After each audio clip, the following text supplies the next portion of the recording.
오늘은 사람과 함께 하시는 하나님이라는 주제로 말씀을 나누겠습니다. 여러분에게 큰 위로가 되고 또 삶의 목적을 찾을 수 있기를 바랍니다. 사람들이 물건을 만들 때에는 확실한 어떤 목적을 가지고 만듭니다. 그릇을 만들든 마이크를 만들든 아니면 자동차를 만들든 그 어떤 것을 만들든지 아무런 목적도 없이 만들지는 않습니다. 목적이 있어서 다 만듭니다. 하나님께서 어떤 것들을 만드실 때에도 그냥 어쩌다 보니까 만들어진 것이 아닙니다. 확실한 목적을 가지고 하나하나를 다 만들어 가십니다. 마찬가지로 사람도 그렇습니다. 사람도 그렇습니다. 목적 없이 하나님께서 인간을 만드시지는 않았지 않겠습니까? 어쩌다가 아메바가 우연히 또 어떻게 해서 진화되다가 원숭이가 되고 원숭이가 어쩌다가 우연히 또 사람 되고 그렇게 아무런 의미도 목적도 없이 그냥 그렇게 만들어진 존재가 아니라고 말입니다. 우리는 하나님께서 확실한 당신의 목적을 가지고 만드셨습니다. 그 목적이 뭔가? 물론 신학적으로는 하나님의 영광을 위해서 만드셨다고 답을 합니다.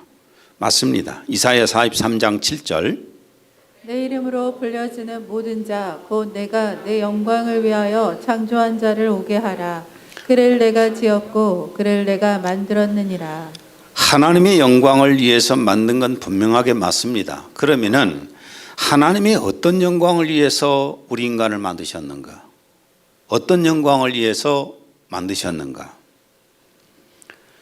여러분, 성경 시작인 창세기를 보게 되면은 하나님께서 인간을 만드신 과정이 설명이 됩니다. 어떻게 만드셨는지 창세기 2장 7절 여호와 하나님이 땅의 흙으로 사람을 지으시고 생기를 그 코에 불어 넣으시니 사람이 생명이 되니라. 이렇게 하나님께서 인간을 만드신 과정을 창세기 성경 첫 장 처음에 이렇게 기록을 해놨어요. 그런데 인간을 왜 만드셨는가? 인간을 만드신 목적이 뭔가? 이것을 성경 마지막 계시록 21장 22장에 가면은 그 마지막을 목적을 기록을 해 놓았습니다. 하나님께서 사람을 만드신 최종 목적이 무엇인가? 오늘 읽으신 3절을 읽습니다. 보라, 하나님의 장막이 사람들과 함께 있음에 하나님이 그들과 함께 계시리니 그들은 하나님의 백성이 되고 하나님은 친히 그들과 함께 계셔서. 하나님께서 사람을 만드신 목적이 뭡니까? 함께 계시려고요. 최종 목적은 나중에 하나님의 나라에서 새 예루살렘에서 하나님과 사람들이 함께 살기 위해서 하나님께서 만드신 거예요. 이게 사람을 만드신 목적입니다. 우리가 자식을 낳을 때 자식들을 함께 하고 싶잖아요. 그래서 낳았지요. 열심히 키웁니다. 근데 자식이 떠나갈 때 얼마나 쓸쓸합니까? 허전합니까? 하나님께서 인간을 만드실 때 그 인간과 함께 하시기 위해서 인간을 만드신 거예요. 그래서 사람을 만드실 때 누구를 모델로 만드셨어요? 하나님을 모델로 만드셨어요. 하나님의 형상으로, 당신의 모델로, 당신의 형상대로 만드신 겁니다. 창세기 1장 27절 하나님이 자기 형상 곧 하나님의 형상대로 사람을 창조하시되. 이렇게 당신의 형상대로 만드시고 에덴 동산을 만드셔서 그 에덴 동산 안에서 하나님께서는 사람과 함께 하시려고 했어요. 함께 하시려고. 창세기 2장 8절 여호와 하나님이 동방의 에덴에 동산을 창설하시고 그 지으신 사람을 거기 두시니라. 지상낙원인 에덴 동산을 만드시고 거기에서 사람과 함께 하시려고 하신 겁니다. 창세기 3장 8절에서 9절 그들이 날이 시원할 때에 동산을 거니시는 주 하나님의 음성을 듣고 주 하나님께서 아담을 부르시고 그에게 말씀하시기를 내가 어디 있느냐 하시니. 에덴 동산 안에서는 하나님과 사람이 함께 하시다 보니까 하나님께서 아담을 부르시고 아담은 대답도 하고 이렇게 했었습니다. 그런데 무엇 때문에 하나님과 사람이 함께 하지 못했는가? 하나님의 본래 목적은 사람과 함께 하시기 위함이고, 그래서 에덴 동산을 만들어서 에덴 동산 안에서 함께 하시려고 그랬는데 어떻게 하다가 무엇 때문에 하나님과 사람이 함께 하지 못했는가? 창세기 3장 8절입니다. 하나님의 소리를 듣고 아담과 그의 아내가 여호와 하나님의 낯을 피하여 동산 나무 사이에 숨은지라. 하나님이 찾아오시니까 사람 어떡하는가요? 도망치지요. 피해서 도망쳐 버립니다. 그리고 숨습니다. 창세기 3장 9절. 주 하나님께서 아담을 부르시고 그가 말씀하시기를 내가 어디 있느냐. 지금도 사람들은 하나님이 부르시면 도망갑니다. 피해서 도망가지 대답하고 오는 사람이 그렇게 많지는 않아요. 왜 사람은 하나님을 두려워하면서 도망하여 숨었을까? 그 답이 창세기 3장 10절에 답이 나옵니다. 내가 동산에서 하나님의 음성을 들었으나 벌거벗었으므로 두려워 숨었나이다. 왜 하나님을 피해서 도망쳤는가요? 왜 하나님이 두려웠고 하나님을 그래서 피해서 도망가서 숨었을까요? 답이 금방 나왔잖아요. 벌거벗었으니까. 그렇죠? 벌거벗었으니까 하나님 앞에서 두렵고 하나님 앞에서 피해서 도망가서 숨은 겁니다. 하나님 앞에 벗었다는 것이 뭘 벗었다는 겁니까? 옷이요? 옷을 벗어서요? 하나님 앞에서 옷을 입으면 안 보입니까? 이건 아니지요. 이 의미는 아니지요. 지금도 열대지방에서는 옷 벗고 사는 사람이 얼마나 많은데요. 지금 이걸 말씀하는 게 아니에요. 하나님 앞에 무엇이 벌거벗어서 적나라하게 보여서 도망하고 숨었을까? 자기 마음속에 들어온 죄와 자기 마음속에 들어온 죄와 죄로 말미암아서 죽은 자기의 영을 숨기기 위해서입니다. 이것이 밝혀지고 하나님 앞에 감출 수가 없거든요. 자기 마음속에 들어와 있는 죄를 감출 수가 없고 자기 속에 영이 죽어 있는 것을 감출 수가 없으니까 그래서 두려운 거예요. 그래서 피한 거예요.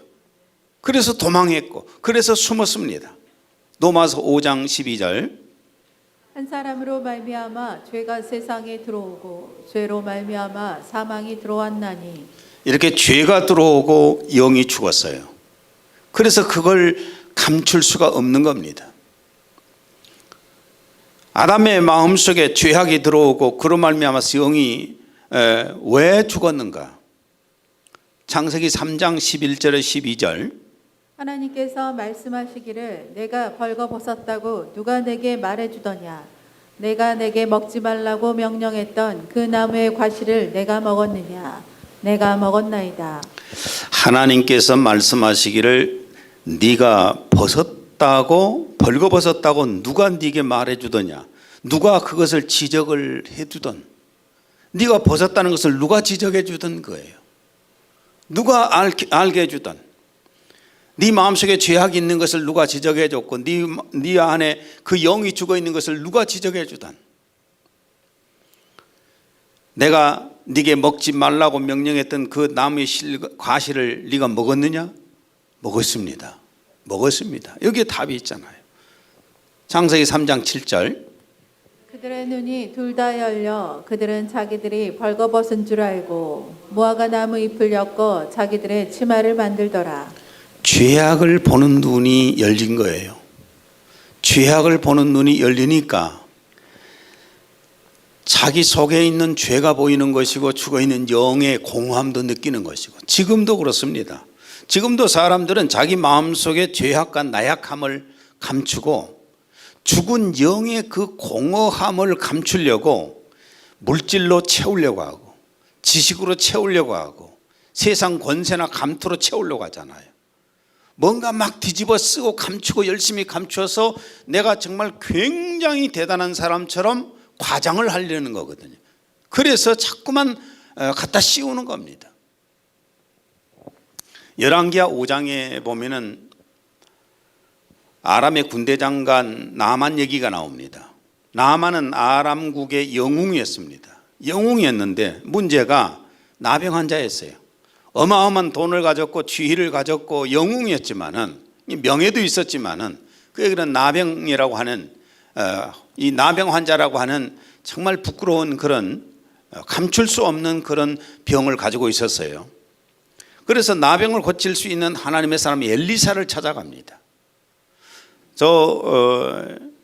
이스라엘에 하나님의 사람이 있는데 나병을 그 사람을 만나면 고친다더라. 이 소문을 듣고 엘리사를 찾아가게 되는데 열왕기하 5장 9절 나아만이 이의 말들과 병거들을 거느리고 이르러 엘리사의 진문에 서니.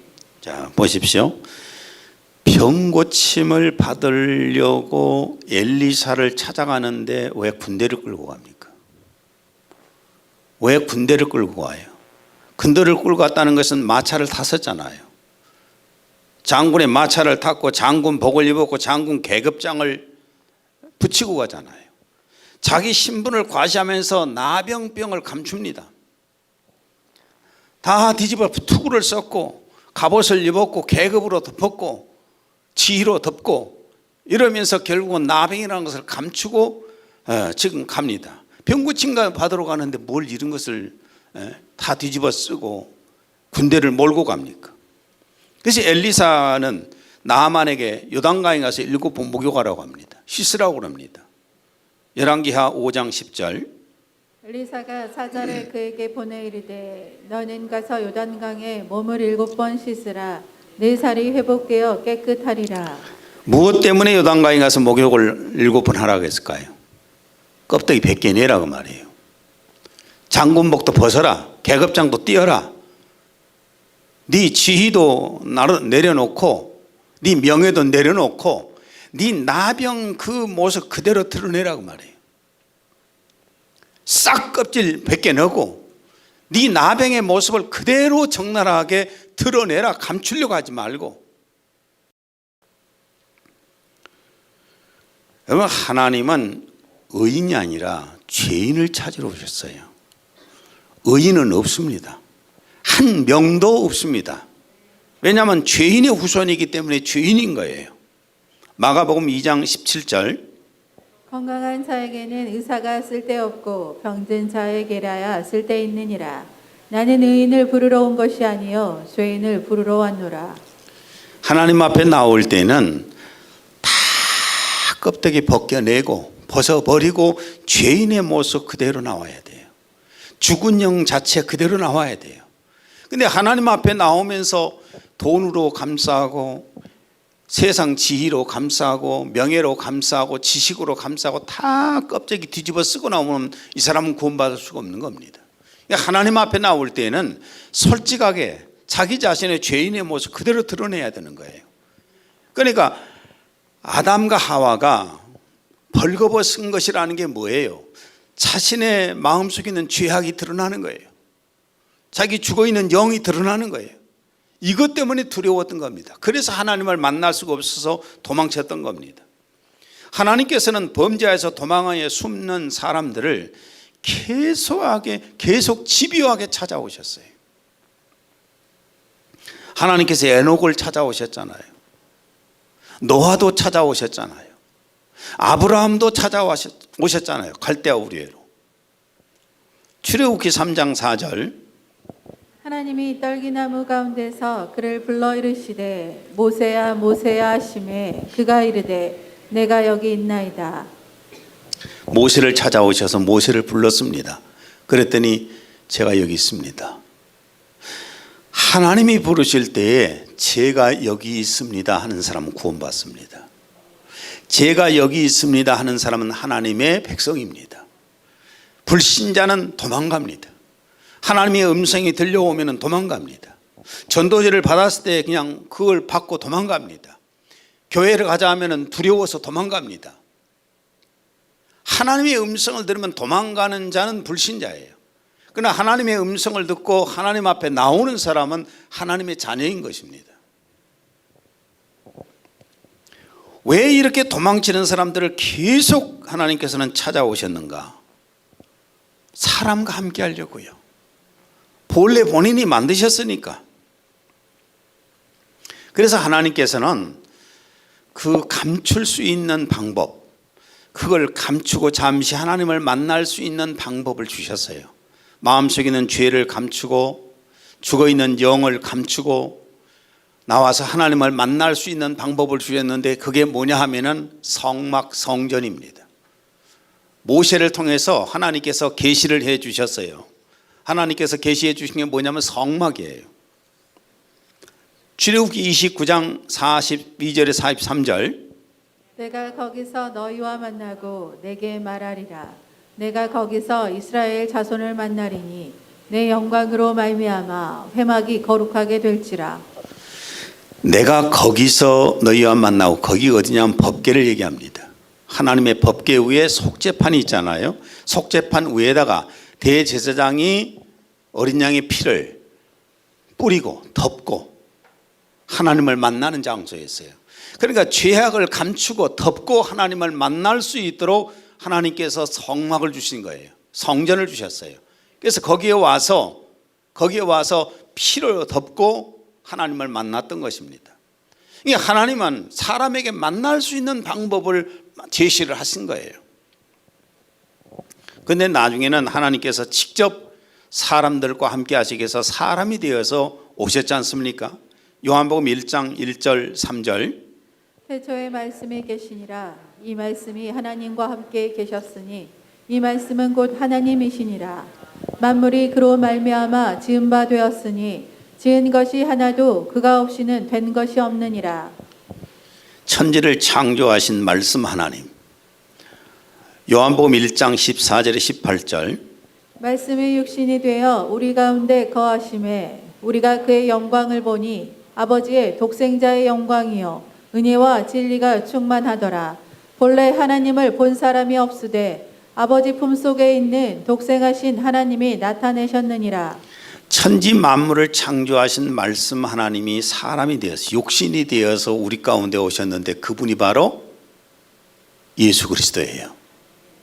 그분이 바로 예수 그리스도입니다.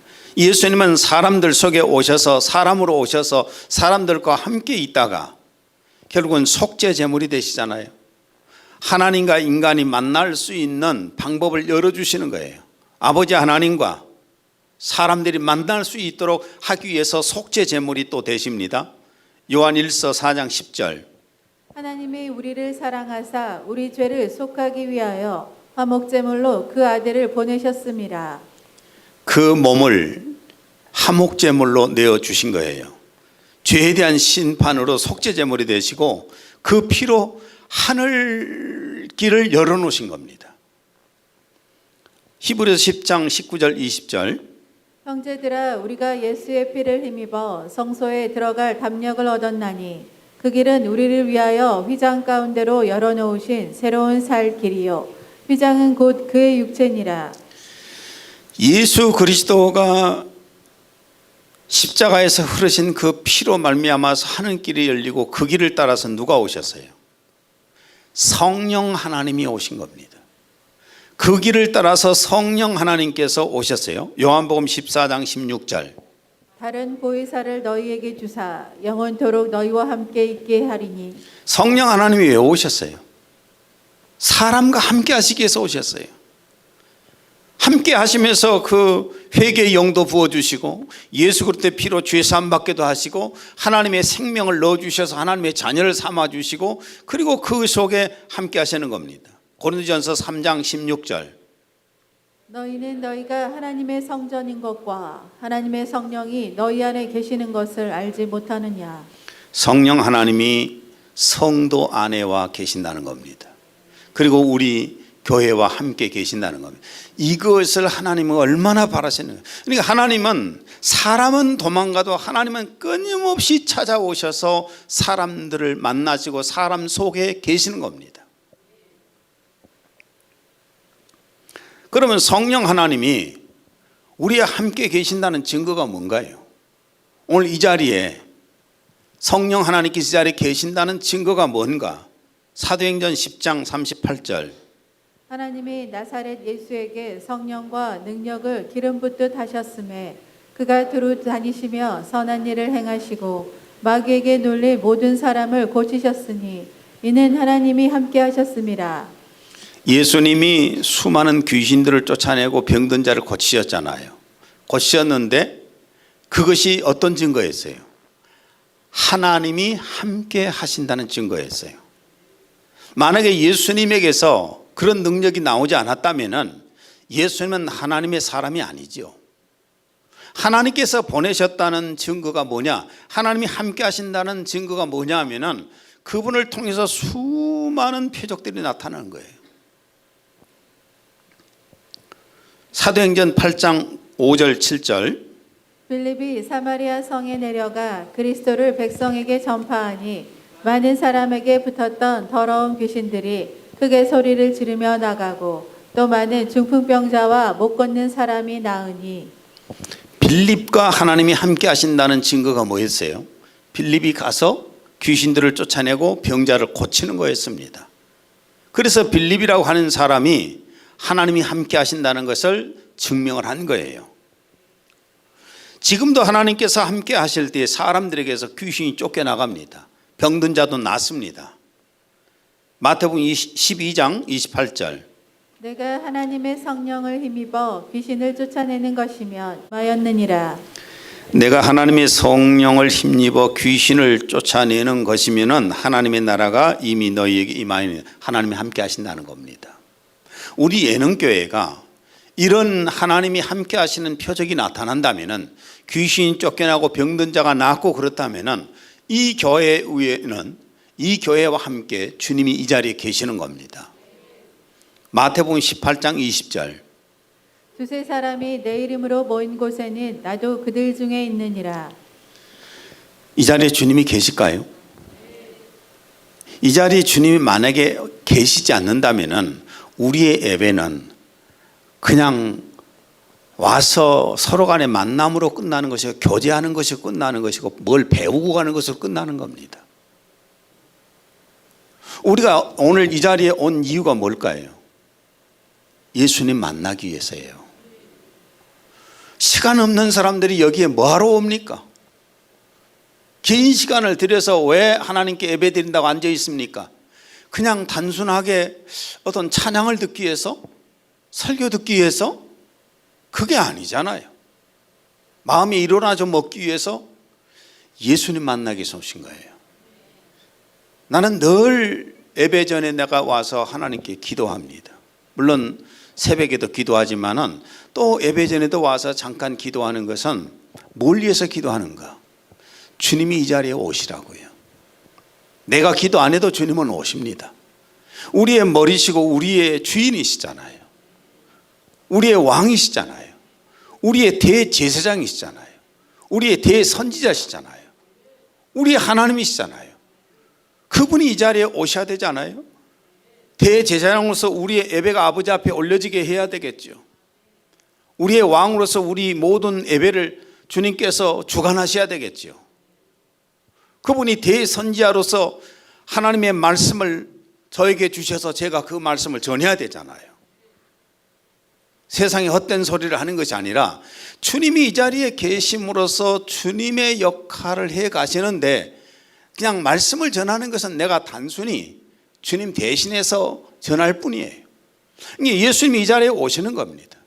그래서 한 사람 한 사람 다 머리에다 손 올려서 축복하시는 거예요. 우리가 오기도 전에 예수님은 저기서 기다리실 겁니다. 기다리면 오면서 다 맞이하는 거죠. 자다가 막 놀래고 뛰어나온 사람도 있을 것이고 안아버린 사람도 있고 얼마나 주님이 섭섭하시겠어요. 이건 나중에 예배에 대해서 한번 다음 주에나 말씀을 준비해서 전하려 합니다. 주님이 이 자리에 계신 것을 믿습니까? 사람들은 자꾸 그럽니다. 사람이 막 엄청나게 많이 모인 곳에 주님이 계신다고요. 아니요, 그런 곳에 계시지 않습니다. 주님은 그런 곳에 계시는 것이 아니에요. 두세 사람이 모여 있는 곳이면은 정말 예수님 이름으로 진심을 다해서 모인 곳이면은 그 자리에 주님이 계시는 거예요. 어느 맞벌이 부부 얘기를 들었는데 아내가 눈이 안 좋았다가 점점 실명을 당했어요. 눈이 안 보이게 되었어요. 그래서 남편이 아내를 직장을 계속해서 데려다 줬습니다. 데려다 줬는데 실명이 된 사람을 계속해 데려다 줄 수가 없으니까 나중에는 이제는 직장이 서로 너무 거리가 떨어져 있으니까 내가 못 데려주겠다. 당신 스스로 알아서 해라. 그래서 아내가 얼마나 참 슬펐겠어요. 배신감 느끼고 혼자서 그냥 지팡이로 딛고 걸어가다 엎어지고 자빠지고 막 하면서 무릎도 깨지고 그러면서 어떻게 버스 정류장까지 가서 버스를 타고 직장에 가고 이렇게 해서 2년을 다니면서 이제 익숙해졌는데 어느 날 운전기사가 그러더랍니다. 참 부인은 복도 많소. 왜요? 그랬더니 항상 남편이 뒤에 앉아 있어 계속 따라다닌다는 거예요. 그리고 당신이 직장 들어간 것을 뒤에서 보고 손 한 번 흔들어주고 다시 그 버스를 타고 이렇게 가는 것을 내가 2년간을 봤다. 우리 눈에 안 보이겠지만은 하나님이 늘 함께 하시는 거예요. 우리가 휘바람 불고 지나갈 때는 모르잖아요. 휘바람 불면서 노래 부르면서 갈 때에는 주님이 함께 하시는 걸 잘 모르거든요. 저 같은 경우도 그러더라고요. 근데 정말 힘들고 어려울 때에 주님이 함께 하시는 것을 너무 많이 느낍니다. 지금 우리도 마찬가지예요. 잘 풀리니까 뭐 하나님 보일 시간이 없지요. 근데 정말 인생의 막바지에 와서 공부할 때에 주님이 옆에 계시는 것을 체험할 때가 굉장히 많습니다. 오늘도 이 자리에 주님은 계시는 겁니다. 주님은 세상 끝날까지 우리와 함께 하신다고 약속하십니다. 마태복음 28장 20절. 내가 세상 끝날까지 너희와 항상 함께 있으리라. 분명히 주님의 약속이죠. 믿습니까? 다윗이 사울 왕에게 10년이 넘게끔 쫓겨다녔습니다. 사울 왕이 죽이려고 끊임없이 다윗을 쫓아다녔잖아요. 다윗은 죽음의 고비를 넘기면서 굴 속에 숨어 있기도 하고 애국으로 도망가기도 하고 이렇게 삶을 살아가면서도 다윗은 삶에 주저앉지 않았어요. 포기하지 않았어요. 그 비결이 뭔 줄 아십니까? 시편 23편 1절에서 4절. 여호와는 나의 목자시니 내게 부족함이 없으리로다. 그가 나를 푸른 풀밭에 누이시며 쉴만한 물가로 인도하시는도다. 내가 사망의 음침한 골짜기로 다닐지라도 해를 두려워하지 않을 것은 주께서 나와 함께 하심이라. 내가 사망의 음침한 골짜기로 다닐지라도 해를 두려워하지 않을 것은 주께서 나와 함께 하심이라. 주님이 나와 함께 하신다는 사실을 믿었기 때문에 그 죽음의 고비를 넘기면서도 두렵지 않았던 겁니다. 요셉의 일생은, 야곱의 아들 요셉의 일생은 인생 자체가 정말 공고한 인생이었어요. 요셉의 일생을 성경에서 보면은 정말 험난한 인생이었다. 아버지에게는 사랑을 받았지만은 어머니는 일찍 죽고 형님들, 그 믿었던 형님들 10명에게 배신당해서 그 형님들이 팔아먹어 버렸잖아요. 돈 받고 종으로 팔아먹어 버렸어요. 애굽의 종놈으로 팔렸습니다. 보디발의 집에서 종살이를 하는데 거기서 또 보디발의 그 아내가 아주 그냥 좋지 못한 짓거리를 해가지고 죄를 뒤집어 씌워서 또 감옥까지 갔습니다. 감옥까지 가면서도 요셉이 좌절하지 않고 정말 당당하게 살 수 있었던 그 비결이 뭔가? 창세기 39장 23절. 이는 여호와께서 요셉과 함께 하심이라. 여호와께서 그를 범사에 형통하게 하셨더라. 무엇 때문이에요? 여호와께서 함께 하셨다는 거예요. 그래서 애굽의 총리가 나중에 되잖아요. 하나님이 함께 하신다면 두려운 것이 없는 겁니다. 바울의 삶은 우리가 너무나 잘 아는 것처럼 정말 고통스러운 삶을 살았습니다. 나는 늘 바울 사도의 삶을 볼 때마다 부끄러울 때가 굉장히 많아요. 너무나 편하고 너무나 많은 걸 누리고 살아가는 내 자신이 너무 부끄러울 때가 정말 많습니다. 고린도후서 11장 23절에서 27절. 내가 수고를 넘치도록 하고 옥에 갇히기도 더 많이 하고 매도 수없이 맞고 여러 번 죽을 뻔하였으니 유대인들에게 40에서 하나 감한 매를 5번 맞았으며 3번 대장으로 맞고 1번 돌로 맞고 3번 파선하고 일주야를 깊은 바다에서 지냈으며 여러 번 여행하면서 강의 위험과 강도의 위험과 동족의 위험과 이방인의 위험과 시내의 위험과 광야의 위험과 바다의 위험과 거짓 형제 중에 위험을 당하고 또 수고하며 애쓰고 여러 번 자지 못하고 줄이며 목마르고 여러 번 굶고 춥고 헐벗었노라.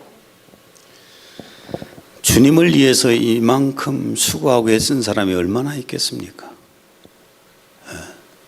저를 포함해서 여러분 가운데서 주님을 위해서 이 정도 살아온 사람이 있겠습니까? 얼마나 힘들고 어렵게 살았습니까? 그런데도 바울 사도는 삶을 포기하지 않았어요. 좌절하지도 않았어요. 당당하게 살았어요. 그 비결이 뭔가?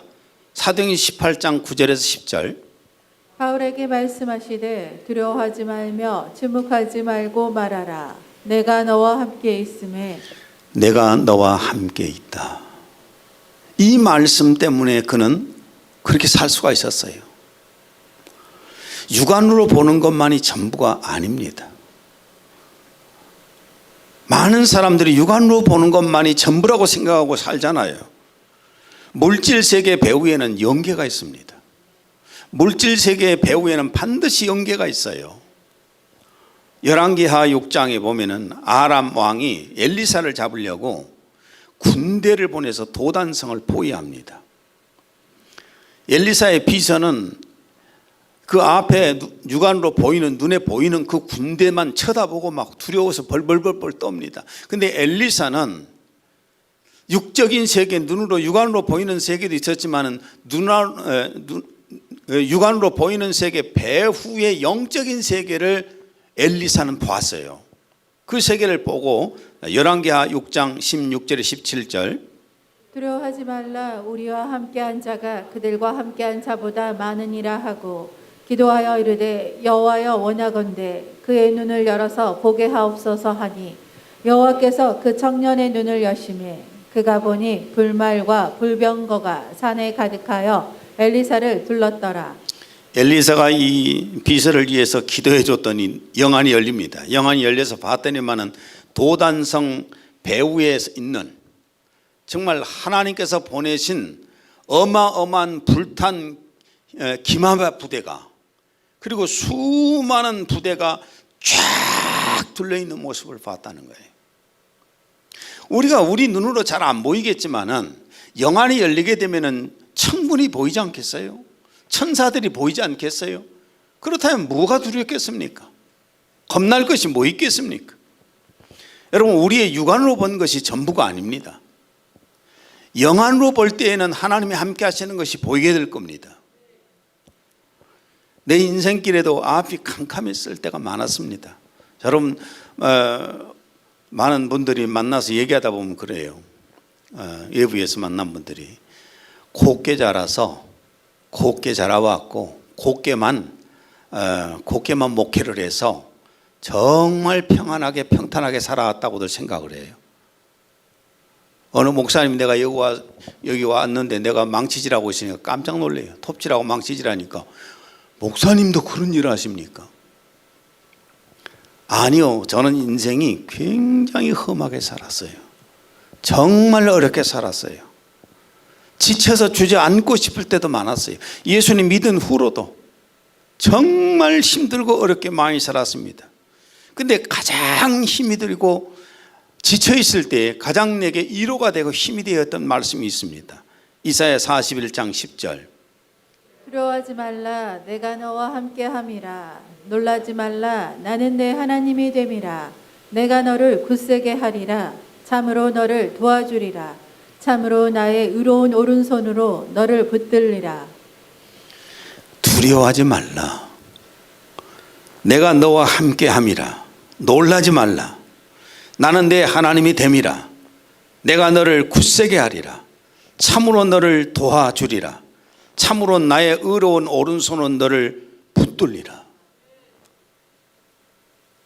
가족을 데리고 가서 살 집도 없을 때도 저는 좌절하지 않았어요. 먹을 것이 없어서 굶고 있을 때 아무도 도와주지 않을 때에도 저 좌절하지 않았어요. 하나님이 나와 함께 하시니까 두려울 것이 없어집니다. 왜냐하면 내가 죽는다 할지라도 천국으로 가잖아요. 막막한 현실만 보지 마세요. 여러분, 지금 현실이 굉장히 힘들잖아요. 현실이 힘든데 막막한 현실만 보지 마시고 배후의 영적인 세계를 보려고 하세요. 배후의 영적인 세계를 보려고 하면은 하나님이 나와 함께 하시는 것이 알게 됩니다.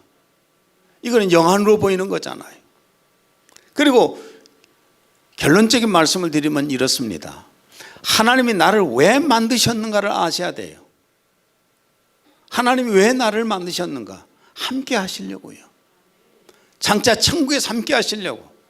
이 땅에서 내가 밥 한 끼 먹은 것 같고 행복하고 내가 집 한 채 얻었으니까 행복하고, 이것이 행복이 아니에요. 이것이 목적도 아니에요. 그까지 있어도 그만, 없어도 그만이에요. 어차피 주님 오실 때 놓고 가야 되잖아요. 그런 거 있으면 뭐예요? 놓고 갈 건 뭐. 내가 가지고 있는 재산도 놓고 가야 되고, 건물도 놓고 가야 되고, 집도 놓고 가야 되고, 명예도 놓고 가야 되고, 다 놓고 갈 건데 그것이 내 목적이 되어서는 안 됩니다. 그러면 내 삶의 목적이, 최종 목적이 어디인가? 이것을 우리가 알고 살아야 됩니다. 히브리서 11장 16절. 이제 그들이 사모하는 곳은 더 좋은 본향 곧 하늘에 있는 것이라. 그러므로 하나님께서는 그들의 하나님이라 불리우는 것을 부끄러워하지 아니하시니 이는 그들을 위하여 한 도성을 예비하셨습니다. 우리가 가야 할 곳이 어디예요? 하늘에 있는 집입니다. 이걸 무슨 교리적으로 피상적으로